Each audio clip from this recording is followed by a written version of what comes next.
안녕하세요. 경제학 짱 박사입니다. 여러분, 세상 둘러보면 그런 생각 들지 않으세요?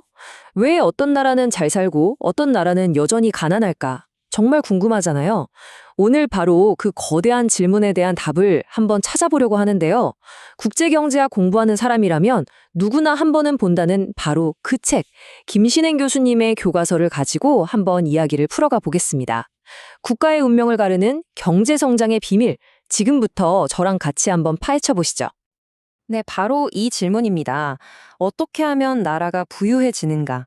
이게 정말 너무 큰 질문 같지만 사실 그 답을 찾아가는 실마리는 의외로 명쾌할 수 있어요. 오늘 우리가 풀어볼 미스터리가 바로 이겁니다.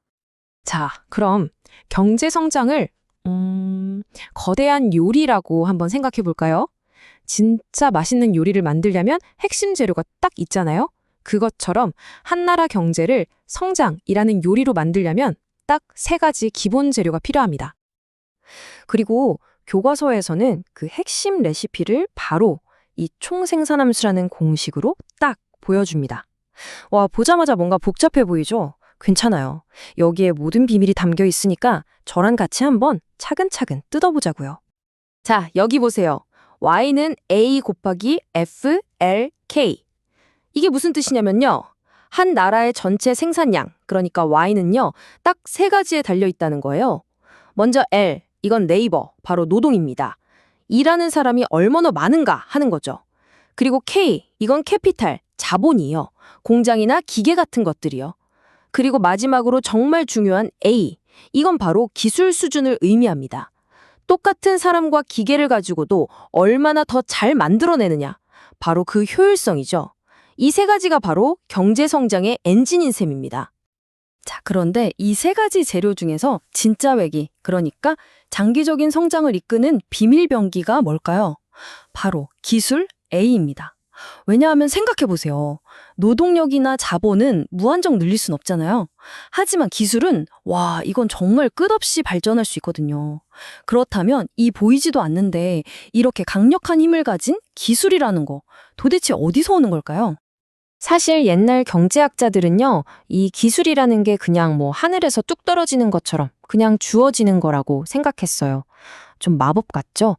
그런데 나중에 내생적 성장 이론이라는 게 나오면서 판이 완전히 뒤집힙니다.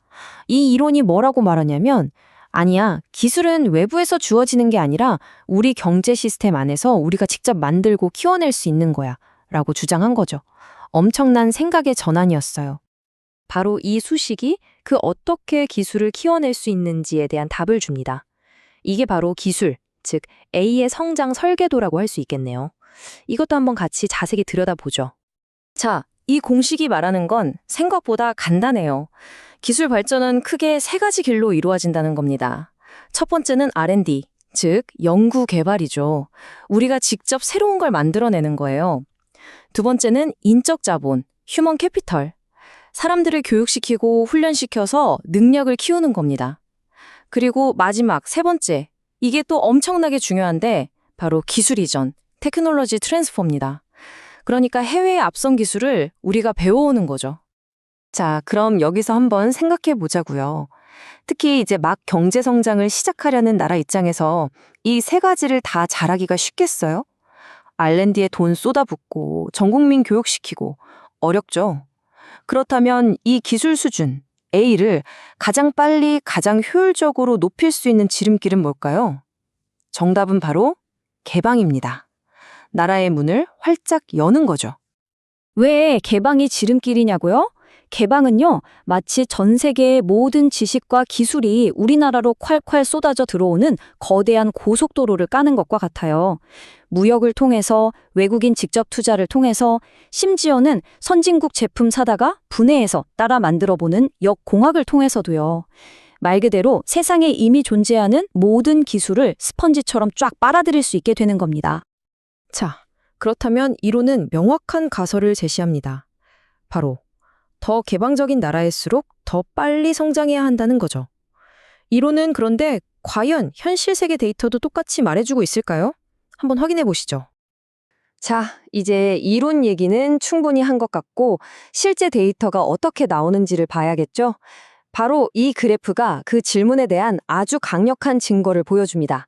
이게 그냥 상상이 아니라 수십 개 국가의 실제 경험을 바탕으로 한 데이터거든요. 한번 자세히 들여다볼까요? 이야, 이 데이터 보세요. 정말 놀랍지 않나요? 1963년부터 92년까지 개발도상국들을 정책 방향에 따라서 세 그룹으로 나눠봤어요. 제일 왼쪽, 문을 꽁꽁 닫았던 나라들은 연평균 성장률이 겨우 1% 수준이에요. 그런데 제일 오른쪽, 문을 활짝 열고 적극적으로 교류했던 나라들은 어떻습니까? 연평균 성장률이 무려 6%에 가깝습니다. 6배 차이예요, 6배. 이 차이가 정말 어마어마한 거죠. 이런 엄청난 결과를 보고 나니 자연스럽게 또 다른 질문이 떠오릅니다. 가난한 나라가 개방을 하면 더 빨리 성장한다고? 그럼 계속 이렇게 가다 보면 언젠가는 모든 나라가 다 비슷하게 잘 살게 되는 거 아닐까? 그런 희망적인 생각을 해볼 수 있겠죠? 네. 경제학에서는 바로 이런 아이디어를 소득 수렴이라고 불러요. 소득 수준이 하나로 모아진다는 뜻이죠. 이론상으로는 국가 간의 무역이 활발해지면 자연스럽게 소득 격차가 줄어들어야 합니다. 왜 그렇게 되냐면요. 한번 생각해 보세요. 전 세계가 자유롭게 무역을 하면 같은 물건은 어디서나 가격이 비슷해지겠죠. 그럼 그 물건을 만드는 노동자의 월급이나 공장의 이익 같은 것도 결국 비슷해질 수밖에 없다는 거예요. 결국 이게 나라별 소득 격차를 줄이는 방향으로 작용한다는 논리입니다. 하지만 여러분도 아시겠지만 이론처럼 세상이 딱 맞아 떨어지진 않죠. 현실은 언제나 더 복잡합니다. 분명히 개방이 성장에 엄청나게 도움이 되는 건 맞아요. 하지만 그것만으로 모든 나라가 똑같이 잘 살게 되지는 않더라는 겁니다. 왜냐하면 각 나라가 가진 법이나 제도, 정부 정책 같은 다른 변수들이 여전히 너무나도 큰 영향을 미치기 때문이죠. 소득 수렴이 무조건 보장되는 건 아니라는 게 현실입니다. 자, 그럼 오늘 우리가 함께한 이 이야기 한번 정리해 볼까요? 이 긴 여정 끝에 우리가 꼭 기억해야 할 핵심은 뭘까요? 핵심은 이겁니다. 첫째, 경제 성장은 노동, 자본, 그리고 기술에서 온다. 둘째, 그중에서도 장기적인 번영의 열쇠를 준 건 바로 기술이다. 그리고 셋째, 그 중요한 기술을 가장 빨리 얻는 최고의 전략은 바로 개방이다. 실제 데이터가 이걸 아주 강력하게 증명해주고 있죠. 바깥 세상을 향해 문을 연 나라들이 훨씬 더 높이, 더 빨리 성장했습니다.